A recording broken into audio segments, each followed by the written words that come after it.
Hello guys, आज हम बात करने वाले हैं rights in the Indian constitution.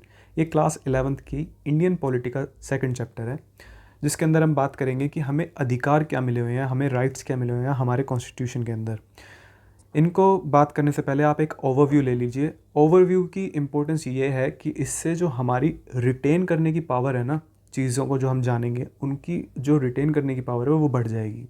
तो सबसे पहली चीज़ जो आज हम लोग डिस्कस करेंगे वो है बिल्स।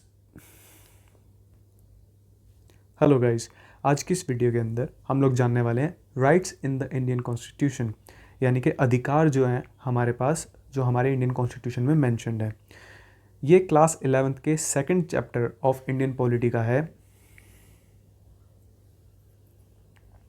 हेलो गाइस, आज की इस वीडियो के अंदर हम लोग बात करेंगे rights in the Indian constitution. ये क्लास 11th की इंडियन पॉलिटी का सेकंड चैप्टर है, यानी कि हमें क्या अधिकार हैं हमारे कॉन्स्टिट्यूशन के अंदर, वो चीज़ें इसमें मेंशन है और ये बेहद इंपॉर्टेंट चैप्टर है। तो चलिए स्टार्ट करते हैं। सबसे पहले हम देख लेंगे एक ओवरव्यू कि इसके अंदर हमें जानना क्या क्या है। और ओवरव्यू जानने की ये वजह है कि इससे ना हमारी जो रिटेन करने की पावर है, मतलब चीज़ों को जो रिटेन करने की पावर है वो बढ़ जाएगी।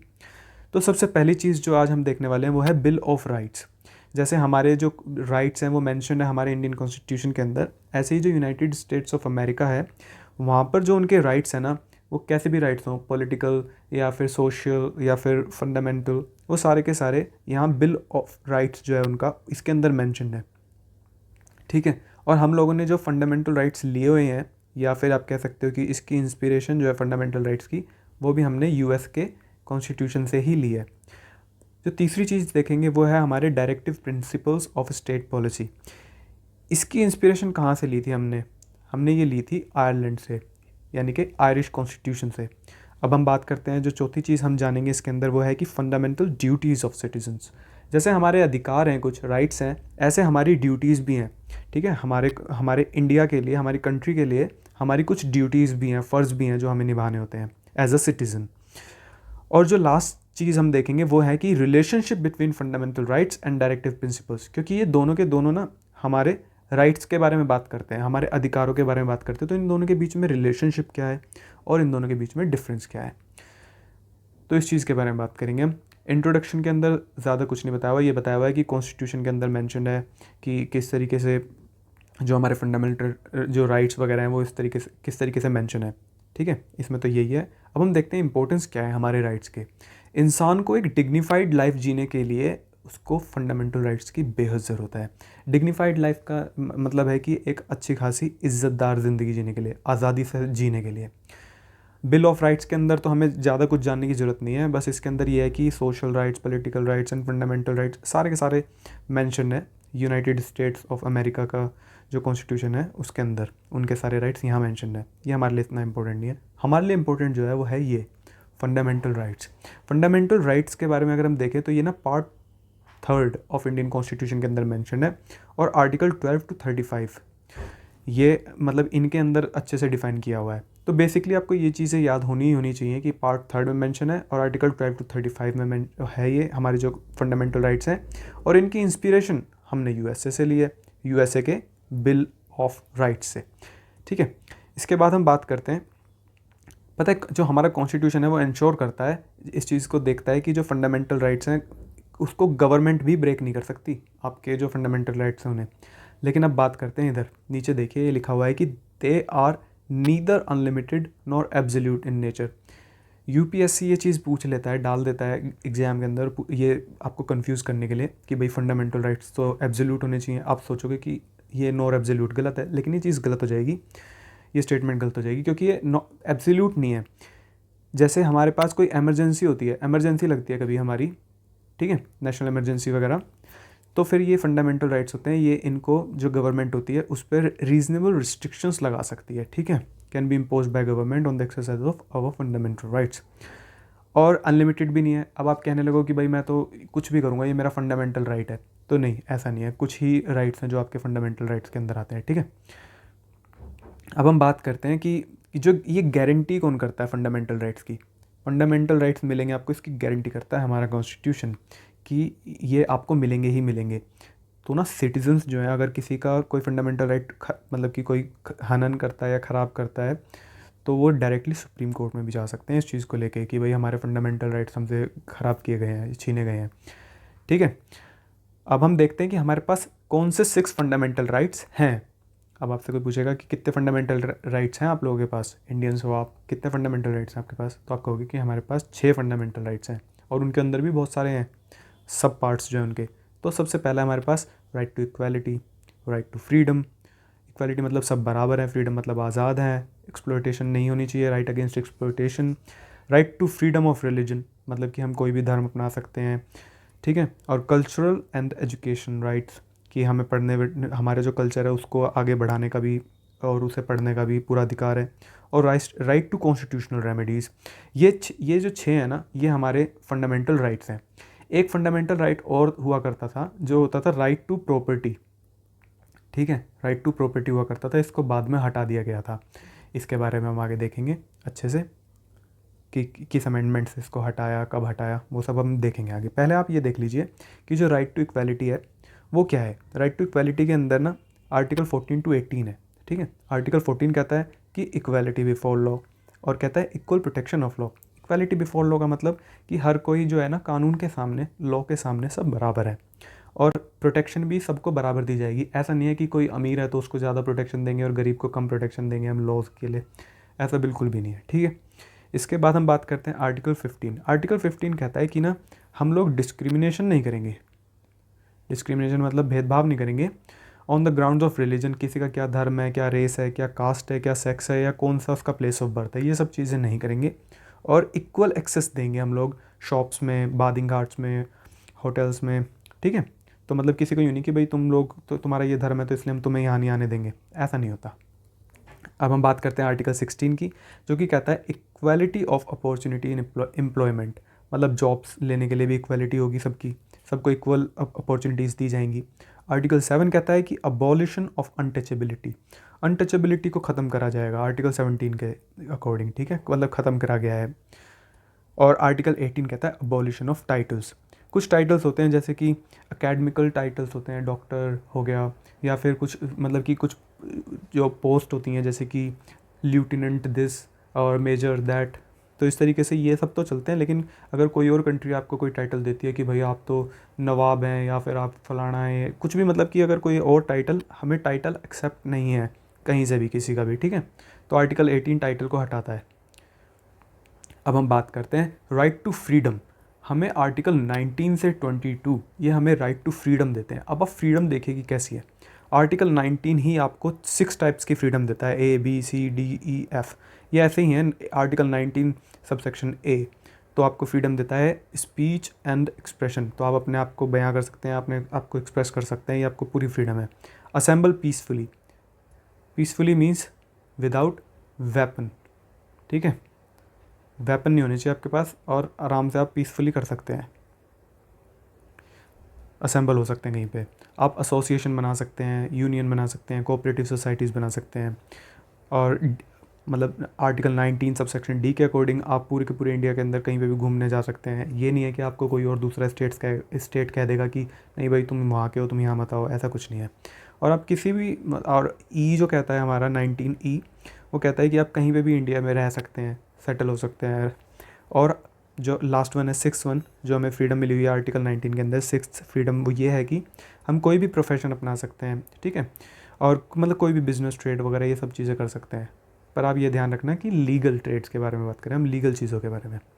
और आर्टिकल 20 हमें क्या देता है, क्या फ्रीडम देता है, ये हमें फ्रीडम देता है in respect of conviction for offences. मतलब कि जैसे कि आपको किसी एक ऑफेंस के लिए, आपने कुछ एक क्राइम किया है तो उसकी सज़ा आपको एक ही बार मिलेगी। ठीक है, और जितना मेंशन है प्रिस्क्राइब्ड बाय लॉ है, सिर्फ आपको उतनी ही पेनल्टी मिलेगी, उससे ज़्यादा नहीं कि भाई आपको ज़्यादा दे दी, नहीं, ऐसा नहीं है। ठीक है, और किसी बंदे को एक बार से ज़्यादा सज़ा नहीं मिलेगी, यहाँ मेंशन है। और किसी बंदे को ये नहीं कहा जाएगा कि मतलब वो खुद को उसको अपने ही खिलाफ विटनेस बनना पड़े, तो ये चीज़ सही नहीं है। ये मतलब इसको अलाउ नहीं करते लोग। मतलब हमारा जो कॉन्स्टिट्यूशन है, फंडामेंटल राइट्स है, उसके अंदर ये चीज़ मेंशन है कि आप अपने खिलाफ जाके गवाही नहीं देंगे। ठीक है, ये बहुत इंपॉर्टेंट आर्टिकल आया हमारा आर्टिकल 21, ये एब्सोल्यूट है। ठीक है, जैसे मैंने आपको ऊपर बताया कि fundamental rights are not absolute. ठीक है, और ये चीज़ याद रखना कि fundamental rights are not absolute and not unlimited. ये वाली लाइन पूरी की पूरी याद रख लेना अच्छे तरीके से। लेकिन जो राइट टू लाइफ है और राइट टू लिबर्टी है ये एब्सोल्यूट है। अब किस तरीके की राइट टू लाइफ और लिबर्टी के बारे में बात कर रहे हैं। राइट टू लाइफ का मतलब ये नहीं है कि जैसे आप यहाँ देखें इस वाले पैराग्राफ में यहाँ पे मेंशन है कि आप एक एनिमल की तरह जी रहे हैं। ऐसा नहीं है कि बस आप सर्वाइव कर रहे हैं। आपको अच्छी डिग्निफाइड लाइफ जीनी है विद डिग्निटी, मतलब अपनी इज्जत के साथ अच्छे तरीके से meaningful, complete and worth living, मतलब जीने लायक ज़िंदगी जीना आपका अधिकार है, फंडामेंटल राइट है ये आपका। अब हम बात करते हैं कि article 21 declares that no person shall be deprived of his life और personal liberty except according to procedure established by law. ठीक है, मतलब कि जैसे कि ये बोल दिया ना इन्होंने, एक्सेप्शन डाल दिया है। आप सोचेंगे ये कैसे एक्सेप्शन है।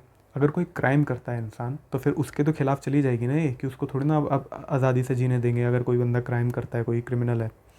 ठीक है, this right is available to both citizen and non citizens.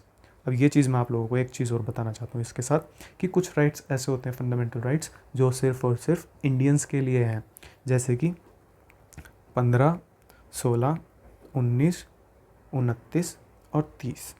ये फंडामेंटल राइट्स ऐसे हैं जो सिर्फ और सिर्फ हम इंडियंस के लिए हैं। ठीक है, इंडियंस कह लो या फिर कह लो सिटीजन्स। ठीक है, और जो बाकी बचे हुए हैं हमारे 12 to 35 थे ना, जो बाकी बचे हुए हैं वो फॉरेनर्स के लिए भी हैं। फॉरेनर्स कह लो या उन्हें एलियंस कह लो या नॉन सिटीजन्स कह लो। और ये रही बात ये कि मैं आपको ये कैसे याद कराऊंगा, और मैं आपको आराम से याद करा दूंगा, इस चीज़ की चिंता मत करना। 15, 16, 19, 29, 30 मैं रिवाइज़ करा के इसी वीडियो के अंदर आपको ये पूरा याद करवा दूंगा। तो अब हम बात करते हैं कि ये लेटर जुड़ा है ये वाला हमारा right to education under article 21A। तो मतलब कि जो राइट टू एजुकेशन है 86th कॉन्स्टिट्यूशनल अमेंडमेंट एक्ट 2002 के अकॉर्डिंग हमारा फंडामेंटल राइट्स के अंदर जुड़ गया। 21A आर्टिकल के अंदर आता है ये।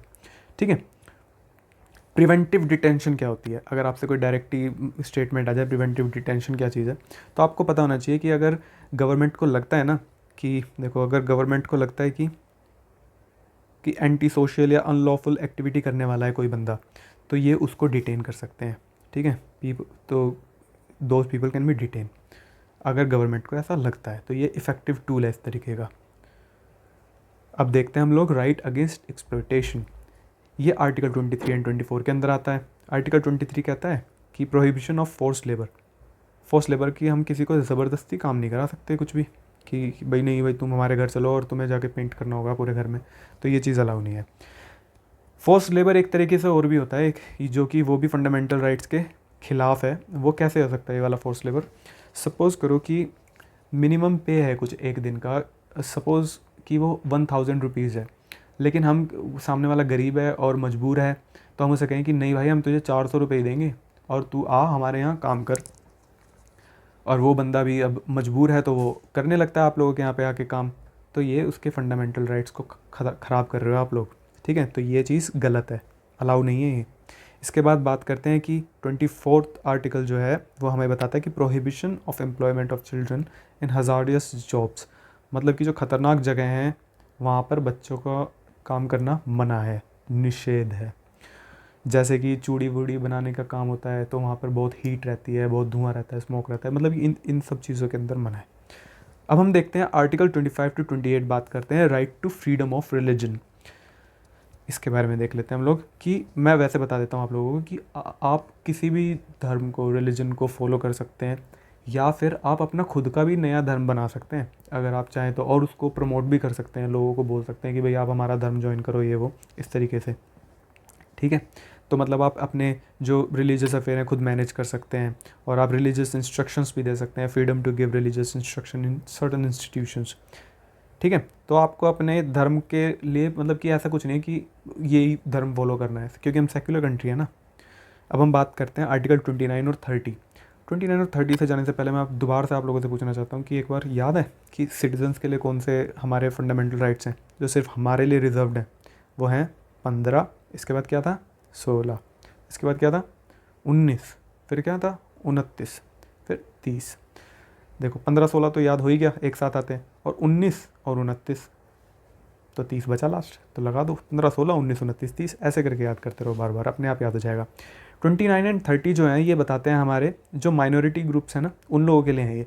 Cultural and educational rights for minority groups.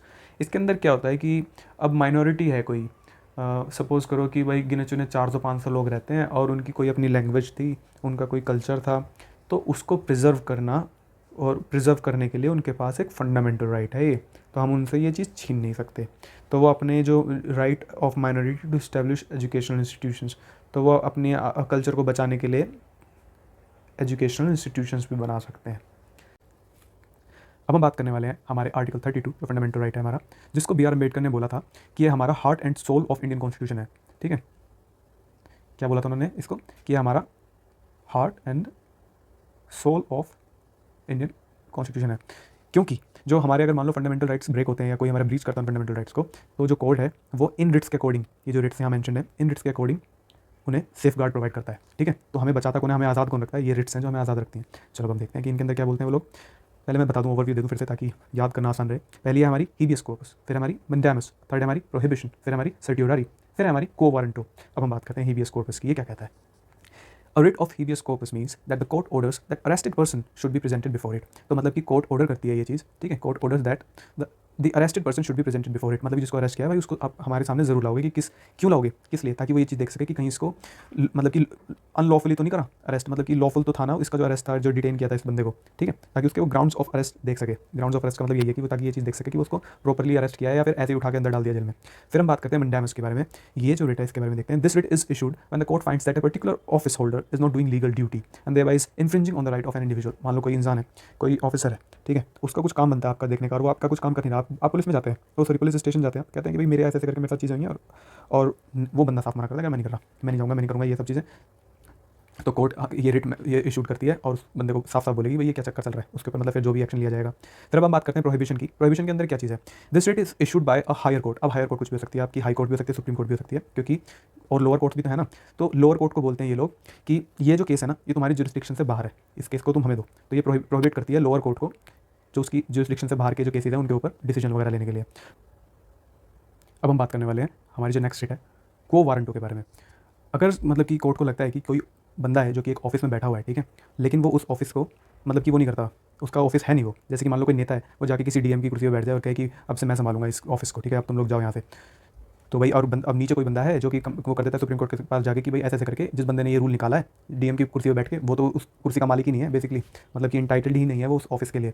तो सुप्रीम कोर्ट पूछ लेगी या कोर्ट पूछ लेगी, हाई कोर्ट भी पूछ सकती है इस चीज़ के लिए, मतलब कि जो भी आपके फंडामेंटल राइट्स होते हैं ना अगर ब्रीच होते हैं तो आप सुप्रीम कोर्ट में तो डायरेक्ट जा ही सकते हैं, लेकिन आप साथ ही साथ हाई कोर्ट में भी जा सकते हैं। तो ये दोनों कोर्ट साफ साफ बोलेंगे कि भाई तुम्हारे पास कौन सा ये राइट आ गया कि तुम यहाँ इस ऑफिस में बैठ के। अब जो लास्ट रेट है हमारी वो है हमारी सर्टियोरारी। इस रेट के अकॉर्डिंगली क्या होती है चीज़ देख लेते हैं हम कि ना under this rate the court orders lower court और अनदर अथॉरिटी, मतलब कि या तो कोई कोर्ट हो, ठीक है, या फिर कोई अथॉरिटी है अलग, कोई भी कोर्ट के अलावा भी कोई है तो उसके लिए, जैसे कि मैंने आपको ऊपर बताया था ये हमारा प्रोहिबिशन ये सिर्फ कोर्ट्स के खिलाफ चलता है, बताया था ना, ये लोअर कोर्ट्स के ऊपर चलता है। लेकिन जो सर्टियोरारी है ये लोअर कोर्ट पे तो चलता ही चलता है, लेकिन साथ ही साथ किसी भी कोई भी अथॉरिटी है तो उसके ऊपर चल जाता है to transfer matter pending before it to a higher authority और कोर्ट। तो मतलब कि जैसे कि मान लो कि कोई छोटी कोर्ट है उसके पास कुछ केस है और मतलब कि हाई कोर्ट या उस बड़ी कोर्ट को लगता है कि ये केस तो इसके जो मतलब जुरिस्डिक्शन है या तो इससे संभलेगा नहीं या इससे संभल नहीं रहा है या पेंडिंग पड़ा हुआ है, तो वो अपने पास ले लेगी इस कोर्ट मतलब इस केस को, ठीक है। अब हम देखते हैं कि रिट्स तो हमने देख लिया बेसिकली पांचों, मैं एक बार क्विक रिवीजन दिखा देता हूं आप लोगों को कैसे। सबसे पहले हमारी हीबस कॉर्पस जो कहती है कि जो पर्सन डिटेन किया है उसको हमारे सामने पेश किया जाए 48 घंटे के अंदर अंदर। फिर आती है मंडामस। मंडामस कहती है कि मतलब कि जो लीगल ड्यूटी है हर इंसान को फॉलो करनी है। मंडामस के अंदर ना एक ही नाम आ रहा है मैन, इससे समझ जाओ कि किसी आदमी के खिलाफ चल रही है, ठीक है, कि मतलब कि जो कि अपनी लीगल ड्यूटी नहीं निभा रहा है। फिर बात आती है प्रोहिबिशन की जो कि सिर्फ लोअर कोर्ट के साथ लगती है, कि लोअर कोर्ट को कहा जाता है कि ये तुम्हारी जुरिस्डिक्शन से बाहर का केस है हमारे पास भेजो। फिर को वारंट से पहले सर्टियोरारी देख लीजिए क्योंकि ये भी लोअर कोर्ट के ऊपर चलती है, लेकिन इसके अंदर ये होता है कि जो केसेस पेंडिंग पड़े हैं या फिर लगता है कि ऐसा कि ये कोर्ट डिसीजन नहीं ले पा रही है इस चीज़ के ऊपर, तो उसको वो अपने पास बुला लेती है, कौन, हायर कोर्ट। फिर बात लास्ट वाला है कि को वारंटो, तुम्हारा अधिकार क्या है इस पोजीशन पे बैठने का, ये तुम्हें मतलब किसने एंटाइटल किया है इस पोजीशन पे बैठने की, इस ऑफिस में बैठने के लिए, वो हमारी को वारंटो है। अब हम बात करते हैं कि फंडामेंटल राइट्स में भी सस्पेंडेड कैसे, कब, मैंने आपको ऊपर बताया था ना कि एब्सोल्यूट नहीं है, they are neither unlimited nor absolute. ये चीज़ मैंने बताई थी ना, ये याद रखना इस चीज़ को, ठीक है, क्योंकि स्टेटमेंट के तौर पे पूछा जा सकता है। फंडामेंटल राइट्स में भी suspended during the national emergencies like war, external aggression और आर्म्ड रिबेलियन, एक्सेप्ट, देखो मैंने आपको एक्सेप्शन बताया था, right to life and liberty article 21। अब आप ये मेरे को कमेंट में बताएं कि जो हमने आर्टिकल 21C इसके अंडर हमने क्या चीज़ ऐड की थी, ठीक है, और साथ ही साथ ये बताना कि कौन सी अमेंडमेंट के थ्रू ऐड की थी। There are some mechanism available for the protection of rights apart from judiciary like national commission on minority, the national commission on women, national commission on schedule caste etcetera. तो आप ये देख लीजिए कि मतलब ऐसा नहीं है कि सिर्फ जुडिशरी ही प्रोटेक्ट कर रही है हमारे जो राइट्स हैं, ये जो है बाकी की कुछ मतलब की कमीशन वगैरह हैं ये भी प्रोटेक्ट करती हैं हमारे राइट्स को। अब 1978 के अंदर 44th अमेंडमेंट जो हमने की थी कॉन्स्टिट्यूशन के अंदर, तो उससे हमने क्या किया था कि जो राइट टू प्रॉपर्टी था ना, इसको हटा दिया था। इसको हटा के हमने क्या बना दिया, इसको हटा के हमने बना दिया एक लीगल राइट। लीगल राइट क्या होता है, मतलब जो सभी के पास है राइट है, पर मतलब कि लीगल है। अब ये फंडामेंटल नहीं है कि अगर किसी के पास प्रॉपर्टी नहीं है ना, तो यूँ नहीं है कह सकता है कि मैं सुप्रीम कोर्ट में जाऊँगा और ये देखने के लिए, ये पूछने के लिए कि भाई मेरा ये अधिकार है, मेरे को ज़मीन दो। नहीं भाई, अब नहीं है ये, अंडर आर्टिकल 300A है अब ये लीगल राइट। वरना तो मज़े आ जाते, हर किसी को कुछ ना कुछ प्रॉपर्टी तो मिलती है इंडिया में, है ना। तो कब हटाया है हमारा, यह हटाया कब, किस चीज़ से हटाया गया, 44th अमेंडमेंट एक्ट से हटाया गया है 1978 के अंदर, ठीक है। अब हमारे 6 फंडामेंटल राइट्स हैं, आप लोगों को याद ही होगा कि हमारे 6 फंडामेंटल राइट्स क्या हैं। अब एक चीज़ और दोबारा से याद कर लीजिए, कौन कौन से राइट हैं जो सिटीजन्स के पास है, 15, 16, 19, 29, 30। अब इसकी कोई ट्रिक नहीं है क्योंकि मैंने डायरेक्टली ही ऐसे ही याद किया था मैंने भी, तो आप इसको ऐसे याद कर लीजिए। अब हम बात करते हैं डीपीएसपी के बारे में। अभी तक हमने फंडामेंटल राइट्स तो देख लिए, अब हम देखते हैं हमारे सोशल राइट्स क्या हैं। इन्हें सोशल राइट्स कहा जाता है डीपीएसपी वगैरह को। तो बेसिकली गाइडलाइंस होती हैं, एक गवर्नमेंट अगर कोई नया रूल बनाती है, कानून बनाती है, लॉ बनाती है, तो उसको ये चीज़ें दिमाग में रख के बनानी चाहिए कि सोसाइटी का उससे कुछ खराब ना हो, ठीक है। तो सोसाइटी के भी कुछ राइट्स हैं, ये उनके खिलाफ जाके ना बनाए, लेकिन ये ना लीगली इन्फोर्सेबल नहीं होते। मतलब कि अगर गवर्नमेंट बना देती है कोई ऐसा रूल जो सोसाइटी के अगेंस्ट है, वो डीपीएसपी में आता है आपके राइट्स में, लेकिन फंडामेंटल राइट्स में नहीं आता। तो आप सुप्रीम कोर्ट या हाई कोर्ट में जाके नहीं कह सकते कि इन्होंने ऐसा कर दिया, तो इसलिए ये इन्फोर्सेबल नहीं है। और फंडामेंटल राइट्स इसलिए क्या हुए, फंडामेंटल राइट्स हुए हमारे इन्फोर्सेबल, ठीक है। तो आपको ये एक डिफरेंस तो ये पता चली गया कि डीपीएसपी और फंडामेंटल राइट्स के अंदर क्या डिफरेंस है। तो अब ये बात करते हैं कि there are some guidelines which are meant to be kept in mind during formulating any law by the government और state. DPSPs are ideal which are not legally enforceable by courts for their violation, ठीक है। ये आते किस article में, ये आते हैं हमारे पार्ट 4 के अंदर। फंडामेंटल राइट्स कौन से पार्ट में आते थे, याद है, फंडामेंटल राइट कौन से पार्ट में थे, पार्ट 3। और डीपीएसपी किस में आती है, पार्ट 4। फंडामेंटल राइट्स हमने कौन सी कंट्री के कॉन्स्टिट्यूशन से इंस्पायर होकर लिए थे, हमने लिए थे यूएस के कॉन्स्टिट्यूशन से इंस्पायर होकर। और साथ ही साथ हमने ये भी बता देते हैं कि उसके किस चीज़ के पार्ट से, बिल ऑफ राइट्स, उसका बिल ऑफ राइट्स है जहाँ से इंस्पायर होकर हमने फंडामेंटल राइट्स बनाए। और डीपीएसपी तो आप लोगों को याद हो गई कि हमने आयरिश कॉन्स्टिट्यूशन से बनाए थे, तो मतलब कि इंस्पायर होकर लिए थे। और पार्ट 4 में है हमारे, और आर्टिकल 36 से 50 बनाए। सोशल राइट्स वगैरह के बारे में डिस्कस करते हैं। अभी पूछिए यहाँ पे बता रहे हैं कि what do the directive principles contain, मतलब इनमें है क्या चीज़। बेसिकली कहते हैं कि इसके अंदर ना 3 चीज़ें डाली जाती हैं। एक तो इसके अंदर बता रहे हैं कि जो मतलब कि हमारी जो सोसाइटी है उसको क्या गोल्स अडॉप्ट करने चाहिए। कहते हैं कि certain rights that individuals should enjoy apart from the fundamental rights, मतलब कुछ ऐसे भी राइट्स हैं जो हर एक इंसान को मिलने चाहिए जो फंडामेंटल राइट्स के अंदर हमने इंक्लूड नहीं करे, ठीक है। और कुछ पॉलिसीज़ हैं जो गवर्नमेंट को बनानी चाहिए, ठीक है। अब वो कहने की कौन कौन सी चीज़ों में डिफाइन किया जा सकते हैं, 3 ब्रॉड कैटेगरीज। वो है कि एक तो सोशलिस्ट प्रिंसिपल्स हैं, like right to education, work. याद आप लोगों को याद है ना 21C article, right to education था, फंडामेंटल राइट में भी चला गया, और देख लीजिए अभी डीपीएसपी में भी मेंशन है, ठीक है। तो मतलब कि राइट टू एजुकेशन, वर्क, ये सब हमारे होने चाहिए। डीपीएसपी है हमारे। और फिर आते हैं गांधीयन प्रिंसिपल्स। गांधी जी क्या कहते थे कि ना पंचायती राज सिस्टम होना चाहिए, पंचायती राज होना चाहिए, और कोऑपरेटिव सोसाइटीज होनी चाहिए। मतलब ये चाहते थे गांधी जी, तो ये चाहते थे कि ना ग्रास रूट लेवल से चीज़ें ग्रो करें। जब ग्रास रूट लेवल सही चलेगा तो ही बात बनेगी। अब हम बात करते हैं कि थर्ड चीज़ क्या थी, liberal intellectual principles like uniform civil code. अब देखिए ये जो चीज़ है ना, इसके ऊपर भी बहुत लोग चाहते हैं कि यूनिफॉर्म सिविल कोड को फंडामेंटल राइट बना दो। फंडामेंटल राइट बनते क्या हो जाएगा, ये इन्फोर्सेबल हो जाएगा, तो सबके लिए बराबर होगा लॉ, और कोई ऐसा नहीं रहेगा फिर कि इस रिलीजन का ये लॉ है, इस रिलीजन का ये लॉ है, सबके लिए एक ही लॉ हो जाएगा। पर अभी ये फंडामेंटल राइट नहीं है, ये डीपीएसपी है। इसका मतलब ये नॉन इन्फोर्सेबल है। और एनवायरमेंट कंजर्वेशन, बेसिकली 3 प्रिंसिपल्स ये थे कि सोशलिस्ट प्रिंसिपल होने चाहिए, गांधीयन प्रिंसिपल होने चाहिए, और लिबरल इंटेलेक्चुअल प्रिंसिपल्स होने चाहिए, ठीक है। अब देखते हैं फंडामेंटल ड्यूटीज़ क्या है। आपको याद है कहाँ से लिया है हमने लिया यूएसएसआर, जो रशिया पहले था यूएसएसआर ही कहा जाता था, सोवियत संघ ऐसे हिंदी में शायद इसका ये शायद क्या यही नाम है इसका। अब हम देखते हैं फंडामेंटल ड्यूटीज़ क्या है कि ये किस पार्ट में आती है। ये आती है हमारी पार्ट 4A में, ठीक है। और ये हमने ऐड करी थी जब हमारा कॉन्स्टिट्यूशन बना था ना, तब नहीं थी हमारे पास फंडामेंटल ड्यूटीज़, ये तो हमने बाद में इंस्पायर होकर बनाई है। कब इंस्पायर हुए थे हम इस चीज़ से, 42nd अमेंडमेंट एक्ट 1976 के तहत हम लोगों ने ये हमारे इंडियन कॉन्स्टिट्यूशन के अंदर डाली है। बेसिकली ये 10 ड्यूटीज़ थी, ठीक है, जब हमने डाली थी। और फिर लेकिन उसके बाद क्या था कि in 2002 one more fundamental duty was added. 2002 के अंदर क्या हुआ था, आर्टिकल 21C के अंदर हमने जो डाला था राइट टू क्या नाम है, राइट टू एजुकेशन, ठीक है, 21C के अंदर। और साथ ही साथ हमने इसमें भी फंडामेंटल ड्यूटीज़ के अंदर भी इसको ऐड किया था। अब देख लीजिए हमारी ये 11 ड्यूटीज़ क्या है, मतलब कि बहुत ईजी से है, रट्टा नहीं मारने की जरूरत पड़ेगी आपको, एक बार में याद आ जाएगा कि हमें हमारे कॉन्स्टिट्यूशन की रिस्पेक्ट करनी चाहिए, फॉलो करना चाहिए उसे, नेशनल फ्लैग की रिस्पेक्ट करनी चाहिए, नेशनल एंथम की रिस्पेक्ट करनी चाहिए। इसके अलावा जो मतलब कि जो आइडियल्स थे हमारे फ्रीडम स्ट्रगल के, हमें वो फॉलो करने चाहिए। और सोवर्निटी प्रोटेक्ट करनी चाहिए, इंटेग्रिटी ऑफ इंडिया प्रोटेक्ट करनी चाहिए, ठीक है। इंटेग्रिटी मतलब एकजुटता, राइट। और हमें अपनी कंट्री डिफेंड करनी चाहिए। और नेशनल सर्विसेज जब भी हमें जरूरत पड़े, मतलब किसी से बाहर कहीं किसी कंट्री के साथ लड़ाई हो जाए और हमारे फौजी कम पड़ जाए तो हमें जाना चाहिए। ये ड्यूटी है हमारी, फंडामेंटल ड्यूटी इन्फोर्सेबल नहीं होती, इन्फोर्सेबल सिर्फ और सिर्फ फंडामेंटल राइट है, पर ड्यूटीज़ जो है हमें फॉलो करनी चाहिए एज अ गुड सिटीजन। और स्पिरिट ऑफ कॉमन ब्रदरहुड होना चाहिए, सब भाईचारा जैसा होना चाहिए, किसी से कोई बैर नहीं कि भाई किसी मतलब डिस्क्रिमिनेशन किसी तरीके की नहीं होनी चाहिए। और हमारा जो कल्चर है उसको प्रिजर्व करना चाहिए, और एक नेचुरल इन्वायरमेंट है उसको भी ख्याल रखना चाहिए, ठीक है। एक साइंटिफिक टेम्पर, मतलब कि सबको शांत रहना चाहिए, गुस्सैल नहीं होना चाहिए, पब्लिक प्रॉपर्टी का ख्याल रखना चाहिए, और हमेशा आगे बढ़ने की सोचना चाहिए, स्ट्राइव फॉर एक्सलेंस। ये कितनी अच्छी ड्यूटी है फंडामेंटल ड्यूटी कि मतलब ये बोल रहे हैं कि आप सब लोग अपनी तरक्की पर ध्यान दो, और तरक्की पर ध्यान कब होगा? जब हमारे पास साइंटिफिक टाइम पर होगा, मतलब कि जब हम शांत रहते हैं, अच्छे दिमाग से रहते हैं। और जो लास्ट वन जो हमने ऐड करी है 2002 के अंदर, वो ये है कि 6 to 14 ईयर्स के जो बच्चे हैं, जो भी पेरेंट्स हैं या गार्डियंस हैं, उनकी ड्यूटी है ये कि उनको उन बच्चों को पढ़ाना चाहिए, ठीक है, स्कूल वगैरह भेजना चाहिए। अब हम देखते हैं लास्ट चीज़ जो हमारी इस वीडियो के अंदर है, वो है relationship between fundamental rights and directive principles. इनके बीच में रिलेशन क्या है? अब देखो, जैसे कि आप हैं, मैं हैं, हमारे लिए तो फंडामेंटल राइट्स कितनी बेहतरीन चीज़ है कि हमें आज़ादी देते हैं, है ना। इतनी आज़ादी देते हैं कि हम मज़े से अपनी लाइफ जी सकें और जो भी प्रोफेशन फॉलो करना चाहते हैं कर सकें, जो रिलीजन फॉलो करना है कर सकें, जो जॉब करनी है कर लें, कहीं पे भी घूमने फिरने, मतलब बहुत सारी तरीके की आज़ादी हमें मिलती है। लेकिन fundamental rights are negative. Negative क्यों है भाई? ये तो इतनी अच्छी चीज़ है, नेगेटिव क्यों कह दी इसको? क्योंकि ना ये गवर्नमेंट को फोर्स करते हैं कि तुम ये चीज़ नहीं कर सकते, तुम वो चीज़ नहीं कर सकते, तुम ऐसे रूल नहीं बना सकते, क्योंकि ये एनफोर्सेबल है। तो पेपर में ये चीज़ बिल्कुल साफ साफ पूछ सकते हैं वो कि ऐसे स्टेटमेंट लिख देंगे, fundamental rights are negative and DPSP is positive. आप लोगों को लगेगा ये तो उल्टा लिख दिया उसने, बिल्कुल ऐसा मत सोचना। गवर्नमेंट के हिसाब से ये नेगेटिव है, क्योंकि उसको इनको तो वो ब्रीच कर ही नहीं सकता किसी भी लॉ को बनाने के लिए, और हालांकि वो डीपीएसपी को कर सकता है, तो इसको पॉजिटिव कहते हैं, क्योंकि ये तो सिर्फ कि भाई अच्छा अच्छा करो, क्योंकि ये फोर्सफुल नहीं है। अब कोई किसी को फोर्स करेगा कि तुम ये चीज़ करो ऐसे ऐसे करके, तो ये नेगेटिव बात होगी ना। और इस तरीके से याद कर लो आप, और डीपीएसपी फोर्सफुल नहीं है, बस हम सिर्फ सलाह दे रहे हैं, तो ये पॉजिटिव चीज़ है, ठीक है। ये चीज़ इसी तरीके से याद रखना कि fundamental rights are negative and DPSP are positive, because fundamental rights are enforceable and DPSP are not enforceable. अब हम देखते हैं फंडामेंटल राइट्स आर जस्टिफिएबल और इन्फोर्सेबल, दोनों की चीज़ है, ठीक है, एंड लीगली इन्फोर्सेबल। अब हमें इनके ऊपर कोई ज़्यादा ध्यान देने की जरूरत नहीं है, ये चीज़ डन हो गई, हमने पहले कई बार डिस्कस कर लिया कि ये इन्फोर्सेबल है। और डीपीएसपी नॉन जस्टिफिएबल। अब इनके चक्कर में हम जा तो सकते नहीं, अगर इसको ब्रीच करता है कोई सुप्रीम कोर्ट में, ठीक है, या हाई कोर्ट में। अब हम बात करते हैं fundamental rights aim at establishing political democracy, okay. और वाइल डीपीएसपी ये सोशल एंड इकोनॉमिक डेमोक्रेसी बनाने के लिए काम करते हैं, ठीक है। ये चीज़ तो ऐसे याद करो आप। अब हम देखते हैं ये चीज़ कि fundamental rights promote the welfare of individual. ये वही तो है कि हमारी अपनी आज़ादी के लिए, कि एक डिग्निफाइड लाइफ जीने के लिए हर इंसान के पास है ना, ये इंसान के लिए काम करते हैं जो फंडामेंटल राइट्स होते हैं। लेकिन ये तो सोसाइटी की बात करती है डीपीएसपी, तो ये वेलफेयर ऑफ कम्युनिटी कही जाती है, ठीक है। सो दे आर सोशलिस्टिक। कंक्लूजन में क्या कह रहे हैं? कंक्लूजन आप इधर तो ध्यान मत दो, मैं आपको बताता हूँ कि कंक्लूजन के अंदर क्या कहते हैं। फंडामेंटल राइट्स क्या है हमारे? जस्टिफिएबल हैं एंड इन्फोर्सेबल हैं। साथ ही साथ कौन से पार्ट में है? पार्ट 3 में है। कौन से आर्टिकल के अंदर है? 12 to 35 के अंदर है। क्या एब्सोल्यूट है? No, not absolute. क्या अनलिमिटेड है? No, not unlimited. लिमिटेड है क्योंकि तो। और फिर और क्या क्या चीज़ आपको फंडामेंटल राइट्स के बारे में याद है? कहाँ से लिया था? यूएस से लिया था हमने ये। अच्छा, इसके अलावा और क्या चीज़ याद आ रही है आपको कि पहले कितने थे अब कितने हैं? पहले जब कॉन्स्टिट्यूशन बना था तो 7 थे, लेकिन अब कितने?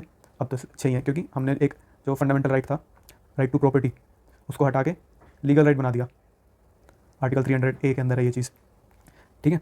और इसके अलावा क्या चीज़ इसमें कुछ चीज़ रही? ये पॉलिटिकल डेमोक्रेसी को बढ़ावा देते हैं फंडामेंटल राइट्स, और ठीक है, और इंडिविजुअल है इनकी अप्रोच, इंडिविजुअल अप्रोच रहती है इनकी।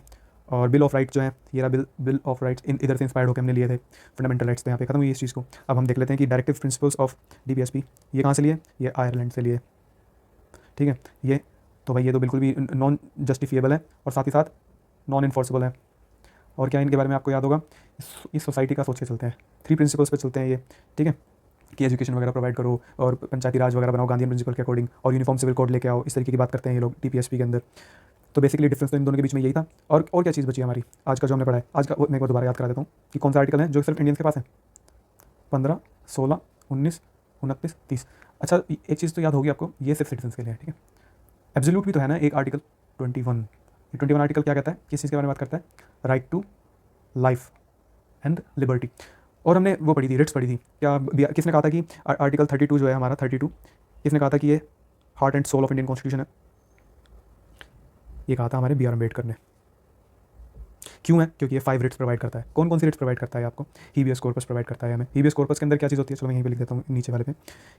हीबियस कॉर्पस के अंदर क्या होता है कि भाई एक जो बंदा है वो प्रेजेंट करो, तुम जो जिसको भी तुमने जेल में डाला है उस बंदे को तुम प्रेजेंट करो कोर्ट के आगे, मजिस्ट्रेट के आगे, कि भाई तुमने क्यों डाला, ताकि वो ये देख सके कि इसको अनलॉफुली तो डिटेन नहीं किया। इसके बाद हमने क्या चीज़ बात करी थी?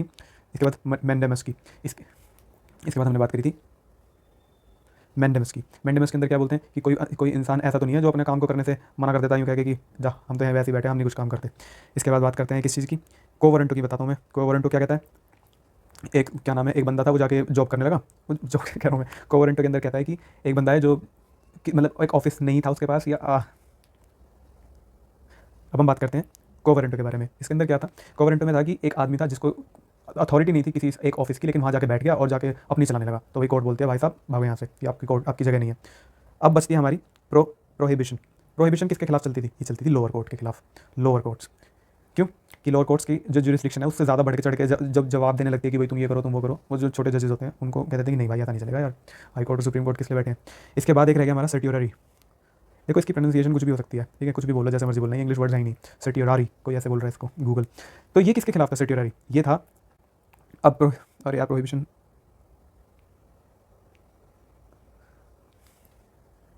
अब हम बात करते हैं हमारी लास्ट रेट जो रह गई थी सर्टियोरारी। ठीक है, ये क्या था, इसके अंदर ना लोअर कोर्ट्स तो थी ही थी जिनके खिलाफ ये कहता था कि भाई तुम केस पेंडिंग पड़ा हुआ हमें दे दो। ये बाकी की जो अथॉरिटीज़ थी, जो भी लोअर कोर्ट्स के अलावा अथॉरिटीज़ रह गई हैं, उनसे भी ले लेता था केस, ताकि बड़ी उनसे जो जो बड़ी अथॉरिटीज़ हैं, ठीक है, या कोर्ट्स हैं, वो डील कर लेंगी पेंडिंग केसेस वगैरह को जो पड़े हैं। तो ये 5 रिट्स हो गई हमारी। ये क्या करते हैं, ये 5 रिट्स हमारी सेफ गार्ड करती हैं, सेफ गार्ड फंडामेंटल राइट्स, यही तो हैं जो हमारे फंडामेंटल राइट्स बचाती हैं। इसके अलावा क्या चीज़ रह गई हमारी इस पूरे पूरे अंदर, देखते हैं। ड्यूटीज़ तो आपको मैंने बताई थी कि पहले 10th थी, अब 11 है। जो 11th ड्यूटी थी जो हमारी क्या थी, जिसके अंदर हमें 6 से 14 साल के बच्चों को स्कूल भेजना ही हमारी ड्यूटी है, पेरेंट्स की और गार्डियंस की। ओके, सो हमने ये सारा डिस्कस कर लिया है। Directive principle state policy is done and government और सर्टियोररी देख लिया हमने, certiorari lower court and another authority जो है। तो yes, I think we have completed this session. So this is it. अगर आपको अच्छा लगा हो तो इस वीडियो को लाइक शेयर एंड सब्सक्राइब कर दें। Thank you very much.